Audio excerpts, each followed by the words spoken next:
Hi, so the thing I found most interesting about A Midsummer Night's Dream was the play within the play. I thought it was very strange how Shakespeare decided to add that at the end of the play when the plot was it was over. It didn't really add anything to the plot. Um, I just found that very interesting, why he added that. I mean, I understand that there was comic relief, but there was like it was a happy play, like that it ended well. So it was just very interesting to why he added the comic relief, even though it wasn't relieving anything. The two values that I saw within the play was true love and wisdom. True love being the relationship between Hermia and Lysander. At the end, they were together, getting married, along with Helena and Demetrius. Helena obviously loving Demetrius even before, but now Demetrius is enchanted. I don't know if that's true love, but the Helena and Demetrius, the Helena loving Demetrius, ended up well for her.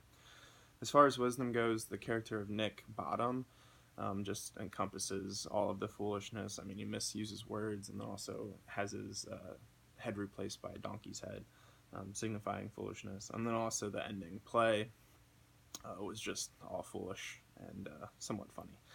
Um, the words that I had to look up was Spheri Ein. I didn't know what it meant. I looked it up and it just means like starry eyes or celestial eyes.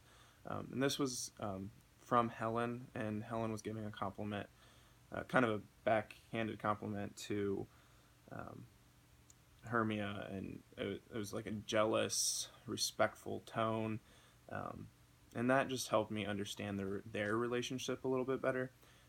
Even though she was jealous of her, she still respected her tremendously for her beauty.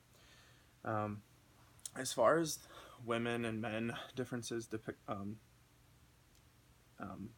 in the play, like um, for women, I considered them like special objects. Like they didn't really have like the right to choose who they wanted to marry and stuff like that, but they were also held above for like their purity and their beauty.